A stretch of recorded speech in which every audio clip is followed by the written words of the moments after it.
Magkaigsunan, matag karunugon niya, makadawat kami o inyong mga pangutana. Happy Whispers Meeting Tibok na kalibot. Atong tulmanon oras sa atong Pag-aral ko silang issue na walay kalabutan sa Diyos. Magdesidir na ganita nga mo serbisyo sa atong Ginoo. Ang yawa, mangita o pamagi, mo-offer na mura-mura po ug iya sa Diyos. ang inahan kanya aligaran ang nakulog sa mga anak. Ako kalimutan tiyon sa Ginoo. Nga ang tanang mga kalisod iyang isukli.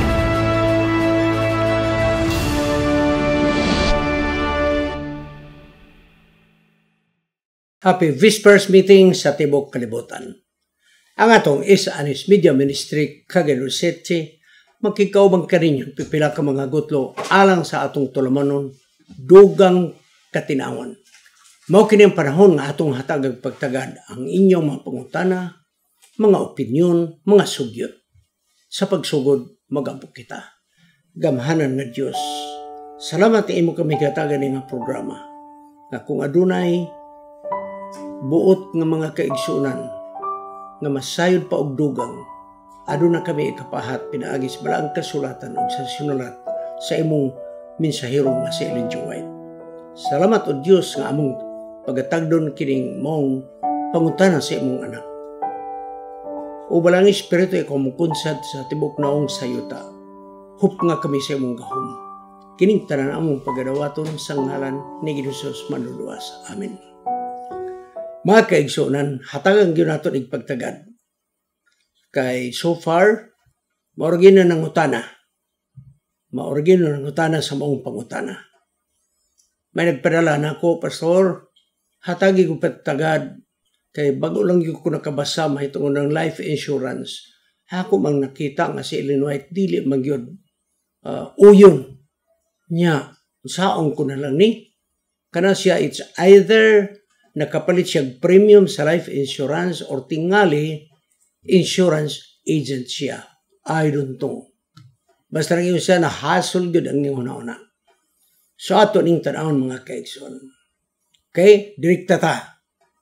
Number 1, si Ellen White wala nagkondinar sa life insurance para sa mga pamilya. Okay? Number 2, okay. Si Ellen G. White mga kaigsunan, iyang giklaro nga ang life insurance dili kini sala. Labi na kung kini gamiton sa pagproteksyon sa usa ka pamilya. Okay? Una mga kaigsunan. Magkutlo ta.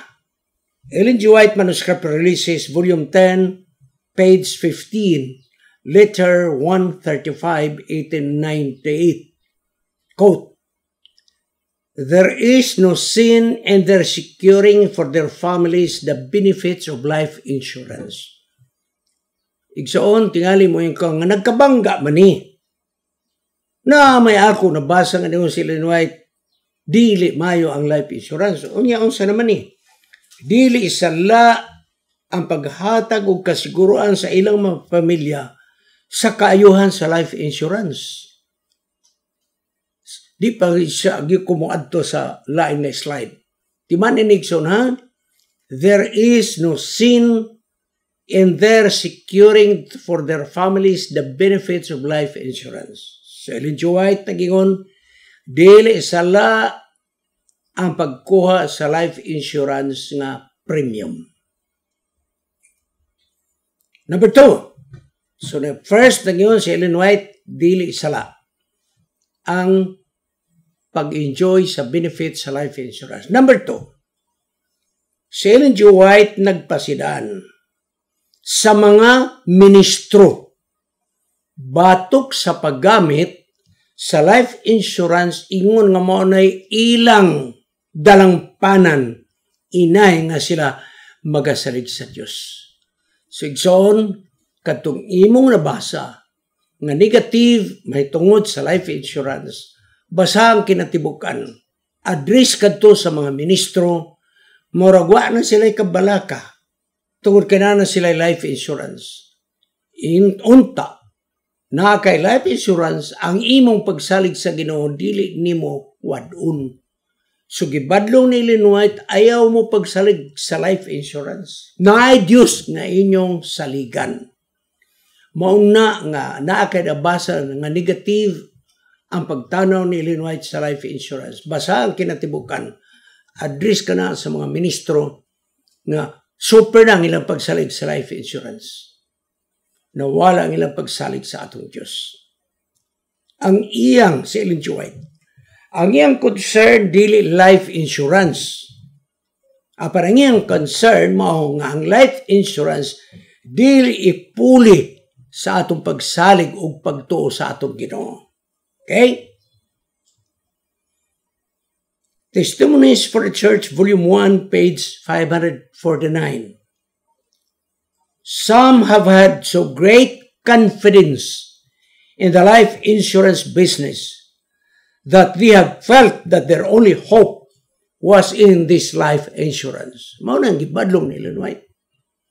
Grabe na lang pagsalig na ako'y life insurance. No. Ilang gibati nga mao nang ilang paglaom. Wa ako'y kabalaka.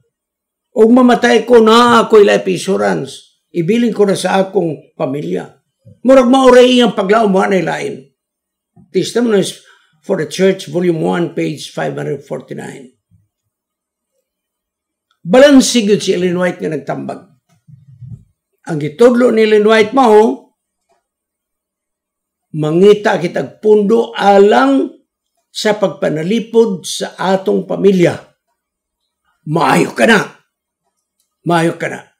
Kung naakay mga programa nga imong gihimo para sa kaugmahon sa imong pamilya. Usa na is life insurance para sa imong pamilya. Good.